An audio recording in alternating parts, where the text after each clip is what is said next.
ముఖ్యమంత్రి జగన్మోహన్ రెడ్డి ఎంతటి 420 అనేది మనందరికీ తెలిసినటువంటి విషయమే. దాని గురించి ప్రత్యేకంగా చెప్పుకోవక్కర్లేదు. అయితే గత ఎన్నికల్లో ఆ 420ని ఒక్క ఛాన్స్ పేరుతో అధికారంలోకి తీసుకొచ్చింది ఎవరయ్యా అంటే జగన్మోహన్ రెడ్డి కష్టమో వైఎస్ఆర్సీపీ నాయకులో కార్యకర్తలో కాదు.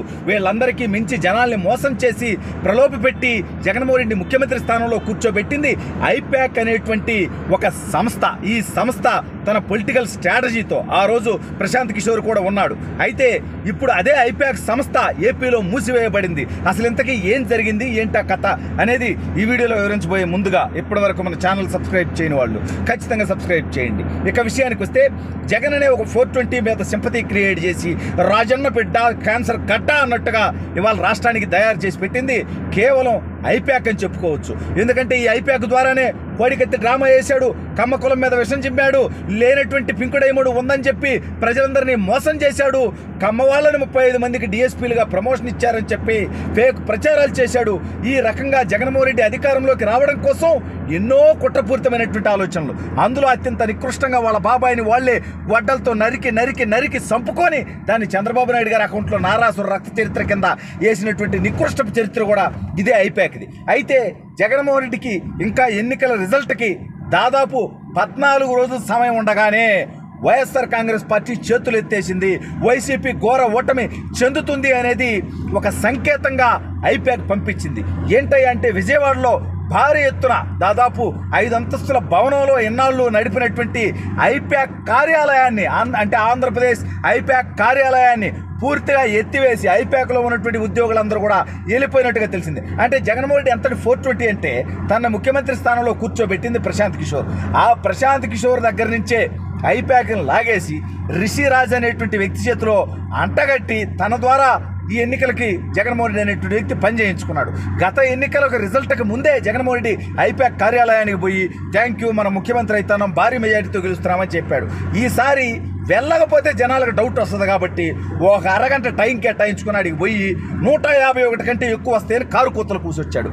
అయితే జగన్మోహన్ రెడ్డికి వైసీపీకి చెప్పు దెబ్బలాగా గతంలో ఆ ఐప్యాక్ను నడిపినటువంటి ఐప్యాక్ వ్యవస్థాపకుడైనటువంటి ప్రశాంత్ కిషోర్ సంచలన వ్యాఖ్యలు చేశాడు. జగన్మోహన్ రెడ్డి ఘోరాతి ఘోరంగా ఓడిపోబోతా ఉన్నాడు.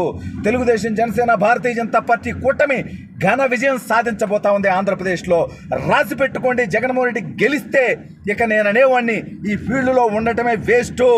నాకు తెలుసు ఆంధ్రప్రదేశ్లో జగన్మోహన్ రెడ్డి అరాచక నికృష్ట దౌర్భాగ్య రాజధాని లేనటువంటి పరిపాలన, పరిశ్రమలు రానటువంటి దౌర్భాగ్యమైనటువంటి పరిపాలనకు ఆంధ్రప్రదేశ్ ప్రజలు విసిగి వేసారిపోయి ఉన్నారు. దాదాపు 15 సంవత్సరాలుగా నేను ఈ ఫీల్డ్లో ఉన్నాను. జగన్మోహన్ రెడ్డి ఘోరాతి ఘోరమైన ఓటమి చెందబోతా ఉన్నాడు. కేంద్రంలో మరోసారి నరేంద్ర మోడీ ప్రధానమంత్రి కాబోతా ఉన్నాడు. ఎలాగైతే కేంద్రంలో 100 సీట్లు కూడా 100 పార్లమెంట్లు కూడా వచ్చేటువంటి అవకాశం లేకపోయినప్పటికీ కాంగ్రెస్ పార్టీ మేము అధికారంలోకి వస్తామని చెప్తా ఉందో అదేవిధంగా జగన్మోహన్ రెడ్డి మాటలు కూడా ఉంటాయి. అంటే ఓడిపోతానని ముందే ఒప్పుకుంటే కనీసం కౌంటింగ్ రోజు కౌంటింగ్ ఏజెంట్లు కూడా దొరకరు అనేటువంటి ఉద్దేశంతో జగన్మోహన్ రెడ్డి ఈ రకంగా ప్రచారం చేసుకుంటున్నాడు తప్ప జగన్కి ఘోర ఓటమి తప్పదు అని చెప్పడం జరిగింది. ఒక్కసారి మనం ఈ రాష్ట్రంలో ఉన్నటువంటి పరిస్థితులు గమనిస్తే శ్రీకాకుళం దగ్గర నుంచి వస్తే శ్రీకాకుళం జిల్లాలో 10 స్థానాలు ఉంటే 8 స్థానాలకు పైగా తెలుగుదేశం గెలిచేటువంటి పరిస్థితి. విజయనగరంలో 9 స్థానాలు ఉంటే 5-6 స్థానాలు తెలుగుదేశం పార్టీ గెలిచేటువంటి పరిస్థితి. విశాఖపట్నంలో 15 స్థానాలు ఉంటే తెలుగుదేశం పార్టీ 12 నుంచి 14 స్థానాలు గెలిచేటువంటి పరిస్థితి. తూర్పుగోదావరిలో 19 స్థానాలు ఉంటే తెలుగుదేశం పార్టీ అంటే తెలుగుదేశం, జనసేన, భారతీయ జనతా పార్టీ కూటమి గురించి చెప్తున్నాను. 19 స్థానాలకు కాను దాదాపుగా 15 నుంచి 16 స్థానాలు ఈ కూటమి గెలిచేటువంటి పరిస్థితి. వెస్ట్ గోదావరి, పశ్చిమ గోదావరిలో 15 స్థానాలు ఉంటే 12 నుంచి 14 స్థానాలు కూటమి గెలిచేటువంటి పరిస్థితి. గుంటూరు, కృష్ణా జిల్లాలో 16 స్థానాలకు గాను 12 నుంచి 14 స్థానాలు తెలుగుదేశం, జనసేన, భారతీయ జనతా పార్టీ కూటమి గెలిచేటువంటి పరిస్థితి. వైఎస్ఆర్ కాంగ్రెస్ పార్టీ కేవలం 2 నుంచి 3 స్థానాలకు పరిమితమయ్యేటువంటి పరిస్థితి. గుంటూరు జిల్లాలో 17 స్థానాలకు కాను 14 స్థానాలు కూటమి ఖచ్చితంగా గెలిచేటువంటి పరిస్థితి. ప్రకాశం జిల్లాలో 12 స్థానాలు ఉంటే 9 స్థానాలు కూటమి ఖచ్చితంగా గెలిచేటువంటి పరిస్థితి. నెల్లూరు జిల్లాలో 6 నుంచి 7 స్థానాలు, మొత్తం 10 స్థానాలు ఉంటే 6 నుంచి 7 స్థానాలు కూటమి గెలిచేటువంటి పరిస్థితి. చిత్తూరు జిల్లాలో 14 స్థానాలకు కాను 7 నుంచి 8 స్థానాలు తెలుగుదేశం కూటమి గెలిచేటువంటి పరిస్థితి. అనంతపురం జిల్లాలో 14 కాను 10 నుంచి 11 స్థానాలు కూటమి గెలిచేటువంటి పరిస్థితి. కర్నూలు జిల్లాలో ఉన్నటువంటి 10 స్థానాల్లో ఈసారి తెలుగుదేశం పార్టీ దాదాపు 4 స్థానాలు గెలిచేటువంటి పరిస్థితి కనిపిస్తూ ఉంది. ఇక కర్నూలు జిల్లాలో 14 స్థానాలకు కాను 7-8 స్థానాలు తెలుగుదేశం గెలిచేటువంటి పరిస్థితి. ఈ రకంగా చూస్తే తెలుగుదేశం పార్టీ, జనసేన, భారతీయ జనతా పార్టీ కూటమి 140కి పైగా స్థానాలు గెలిచేటువంటి పరిస్థితిలో ఈ కూటమి ఉంటే, జగన్మోహన్ రెడ్డి ఏదైతే వైనాటు వంశవటిపై వైనాటు కుప్పం ఇవన్నీ బిల్డప్ బాబాయ్ మాటలు, బొచ్చులోను కుప్పంలో గెలవటం కాదు కదా, 50 నుంచి 60 వేల మెజార్టీతో చంద్రబాబు నాయుడు గారు కుప్పంలో గెలవబోతా ఉన్నారు. పులివెందుల్లో నీ మెజార్టీకి బొక్కబడతా ఉంది. కడప పార్లమెంట్లో నీ చెల్లి దెబ్బకి నువ్వు విలవిల్లాడేటువంటి పరిస్థితి ఉంది.